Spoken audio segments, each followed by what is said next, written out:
गणाधीश जो ईश सर्वा गुणांचा, मुळारंभारंभ तो निर्गुणाचा.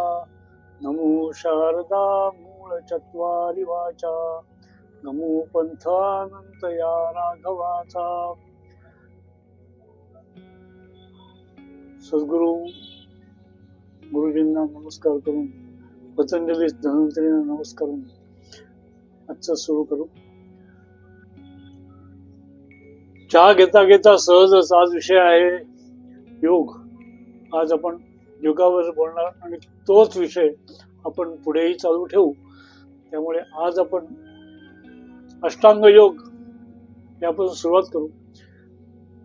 अष्टांग योग याचा अर्थच परिपूर्ण योग. आपण हठयोग वगैरे बाकी सगळ्या गोष्टी जर ज्या म्हणतो त्या सगळ्या गोष्टी अष्टांग योगच. योगाचं वैशिष्ट्य हे आहे की जसं तुमच्या मनाच्या शक्ती वाढत जातात तशा तशी तुमची बुद्धी सूक्ष्म होत जाते आणि तुम्हाला पुढचं अधिक दिसत राहतं. आणि त्यामुळे योगाचे अनेक प्रकार आज तुम्ही पाहू शकता, ऐकू शकता. प्रत्येकाचं वेगळं काहीतरी इनोव्हेशन तुम्हाला दिसतं. त्याचं कारण ते मनाची सूक्ष्मता आणि गरजेला धरून केलेल्या गोष्टी. आणि ह्या सगळ्या गोष्टी काय आहे त्याची उकल आपण आजपासून करू. आणि त्यामुळे आज आपण अष्टांग योगापासून सुरुवात करू. आणि अष्टांग योगच हा परिपूर्ण योग आहे, कारण तो सर्व समावेशक आहे. आता अष्टांग योग याचा अर्थ असा आहे का की तो नवीन आहे किंवा तो जुना आहे, असं नाहीये. अष्टांग योग याचा अर्थ जो पतंजली मुनींनी सांगितला तो पुढे आपण म्हणू. पण पतंजली स्वतःच सांगतात की हे मी माझं सांगत नाहीये, आधीपासून जे चाललेलं आहे त्या गोष्टी मी फक्त सिस्टमॅटाइज करून तुमच्या समोर मांडतोय. त्यामुळे पतंजलींच्या आधी योग होता आणि तोही अत्यंत चांगल्या स्वरूपामध्ये होता. त्याचं फक्त सूत्ररूपात जे मांडणी आहे ती पतंजलींनी केली आणि त्याचा भाग म्हणून हा अष्टांग योग आहे.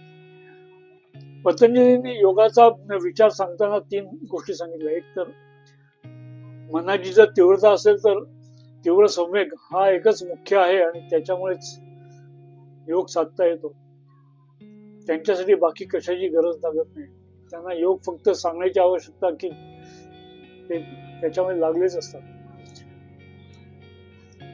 स्वामी विवेकानंद, ज्ञानेश्वर माऊली किंवा तत्सम जे योगी होऊन गेले त्यांच्या बाबतीत तेच सत्य आहे.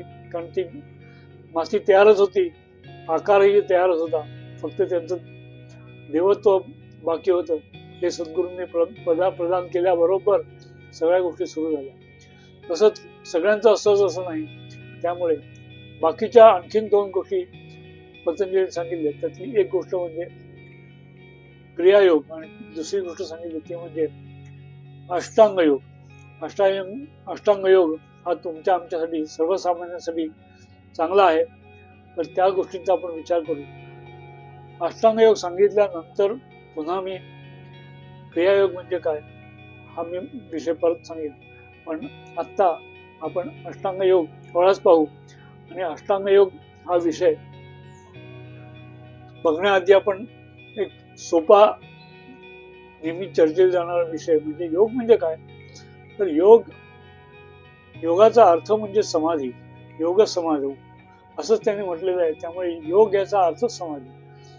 दुसरा योगाचा अर्थ म्हणजे चित्तवृत्ती निरोध. हा जे चित्तवृत्ती आहेत, मनाच्या ज्या वृत्ती आहेत, वृत्ती याचा अर्थ परत येणाऱ्या उर्मी, ज्या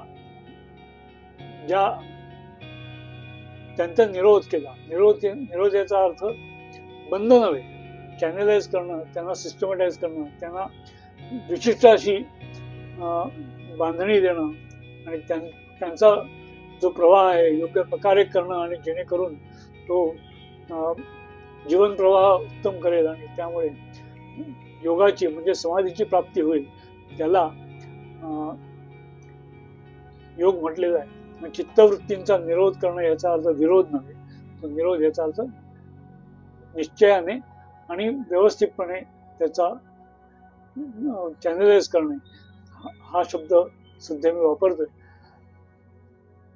आणि दुसरी गोष्ट म्हणजे ज्याच्यामुळे कामामध्ये कुशलता येते, कर्मसु कौशलम, हे ज्याला प्राप्त होतं तो योग आहे. आणि हा योग आणि त्यातूनही अष्टांग योग म्हणजे यम नियम आसन प्राणायाम प्रत्याहार धारणा ध्यान समाधी असा अष्टांग योग आपण पुढे पाहणार आहोत. आणि हा विषय आपण पुढे नेऊ, कारण आरोग्यासाठी आणि आपल्या जीवनासाठी जसा आयुर्वेद म्हणजे आरोग्यशास्त्र हे जसं जरुरी आहे तसं योगशास्त्रही जरुरी आहे. दोन्ही गोष्टी एकमेकांच्या पासून वेगळे नाहीत, एकच आहे. आणि त्यामुळेच आपण हा विषय पुढच्या भागापासून नियमाने घेऊ. पुढच्या वेळेला यम नियमांपैकी यम हे सुरू करू आणि तिथपासून आपला विषय हा नियमाने तोच राहील. जय जय रघुवीर समर्थ.